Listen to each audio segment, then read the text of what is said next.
விஷ்ணு சஹஸ்ரநாமம் 13வது திருநாமம். அவ்யயாய நம. முன்னொரு சமயம் நம் பாரத தேசத்தை யயாதி என்ற மன்னன் ஆண்டு வந்தான். அவன் பல பல யாகங்கள் செய்து பல பல பசுக்களை வேதியர்களுக்கு தானமாக வழங்கினான். தன் நாட்டிலுள்ள ஏழை குழந்தைகளுக்கெல்லாம் இலவச கல்வி கிடைக்கும் படி செய்தான். அந்த புண்ணியங்களின் பலனாக இந்த பூத உடலை நீத்த பின் யயாதி சுவர்க்கத்தை அடைந்தான். சுவர்க்கத்தில் இந்திரனுடைய ஆசனத்துக்குச் சரிசமமாக யயாதிக்கும் ஆசனம் கிடைத்தது. ஆனால் தன்னுடைய அவையில் தனக்குச் சரிசமமாக இன்னொருவன் வந்து அமர்ந்ததை இந்திரன் விரும்பவில்லை. யயாதி மேல் கோபமும் பொறாமையும் கொண்டான். அவனை தேவலோகத்திலிருந்து கீழே தள்ள என்ன வழி எனச் சிந்திக்கலானான் இந்திரன். பல இரவுகள் தூக்கமின்றி சிந்தித்தும் எந்த யோசனையும் அவன் உள்ளத்தில் உதிக்கவில்லை. இறுதியாக தன் குருவான பிரகஸ்பதியிடம் தன் எண்ணத்தை தெரிவித்து ஒரு நல்ல வழி காட்டும்படி பிரார்த்தித்தான். பிரகஸ்பதி யயாதியை தேவலோகத்திலிருந்து கீழே தள்ளுவதற்கான வழியை இந்திரனுக்கு ரகசியமாகச் சொல்லிக் கொடுத்தார். மறுநாள் தன் அவையில் கம்பீரமாக இந்திரன் அமர்ந்திருந்தான். யயாதி வந்து இந்திரனுக்கு அருகிலுள்ள சிம்மாசனத்தில் அமர்ந்தான். ஊர்வசியின் நடனம் தொடங்கியது. யயாதி ஆசையுடன் அதை ரசித்துக் கொண்டிருந்தான். அப்போது இந்திரன், யயாதி, இதுவரை சுவர்க்கத்துக்கு எத்தனையோ மன்னர்கள் வந்திருக்கிறார்கள். ஆனால் யாருமே எனக்குச் சரிசமமான ஆசனத்தில் அமர்ந்ததே இல்லை.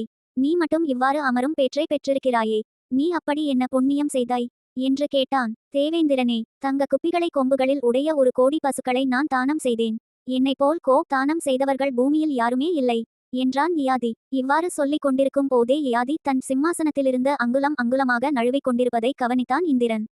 உனக்கு நிகராக தானம் செய்தவர் யாருமே இல்லையா என்று கேட்டான் இந்திரன். நிச்சயமாகச் சொல்கிறேன். தானம் செய்வதில் என்னை மிஞ்சியவர் யாருமில்லை என்றான். அடுத்த நொடி தன் ஆசனத்திலிருந்து முழுவதுமாக நழுவி கீழே விழுந்துவிட்டான். தேவகுருவான பிரகஸ்பதி சொன்னார், யயாதி, நீ தற்பெருமை பேச பேச உனது புண்ணியங்கள் எல்லாம் குறைந்து கொண்டே வந்தன. அதனால் நீ உன் ஆசனத்தில் இருந்து நழுவிக் கொண்டே இருந்தாய். எப்போது உனக்கு நிகராக யாருமே தானம் செய்யவில்லை என்று சொல்லி தற்பெருமையின் உச்சிக்கே சென்றாயோ அப்போது உனது அனைத்து புண்ணியங்களுமே தீர்ந்துவிட்டன. இனி நீ தேவலோகத்தில் இருக்க முடியாது. கீழே தள்ளப்பட்ட யயாதி தன்னுடைய பேரனான பிரதர்த்தனன் யாகம் செய்து கொண்டிருந்த யாக சாலையில் வந்து விழுந்தான். பிரதர்த்தனன் யயாதியிடம், பாட்டனாரே, நீங்கள் இந்திரனுடைய உலகாகிய சுவர்க்கத்தை அடைய விரும்பினீர். ஆனால் இந்திரன் குறுகிய மனப்பான்மை கொண்டவன். தனக்கு சமமாக வேறொருவர் தன் இடத்துக்கு வருவதை விரும்ப மாட்டான். அதனால்தான் திட்டம் போட்டு உங்களை சுவர்க்கத்திலிருந்து கீழே தள்ளிவிட்டான். ஆனால் திருமாலின் உலகாகிய வைகுந்தத்துக்கு செல்லும் ஒவ்வொரு ஜீவாத்மாவையும் திருமால் ஆரத்தழுவி கொண்டு தன்னுடைய சிம்மாசனமாகிய ஆதிசேஷன் மேலே அவர்களையும் அமரச் செய்கிறார். மேலும் வைகுந்தத்தை அடைந்த எந்த ஒரு ஜீவனையும் அவர் மீண்டும் பூமிக்கு அனுப்புவதே இல்லை. தன்னை அடைந்த எந்த ஒரு ஜீவனையும் நழுவ விடாமல் காத்தருள்வதால் திருமால் அவ்யய என்றழைக்கப்படுகிறான்.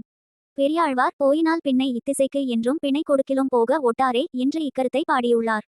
திருமாலின் திருவடிகளில் சரணாகதி செய்யுங்கள், அவனை அடையலாம் என்று வழிகாட்டினான். யயாதியும் அவ்யய நாகிய எம்பெருமான் அருளால் முக்தி அடைந்து வைகுந்தத்தில் நிரந்தரமான ஆசனத்தை பெற்றான். தன்னை அடைந்த அடியார்களை நழுவாமல் காக்கும் எம்பெருமானின் 1000 நாமங்களில் 13வது திருநாமமான அவ்யயாய நம என்பதை தினமும் சொன்னால் நாமும் வாழ்வில் வீழாமல் வெற்றி மேல் வெற்றி பெறலாம்.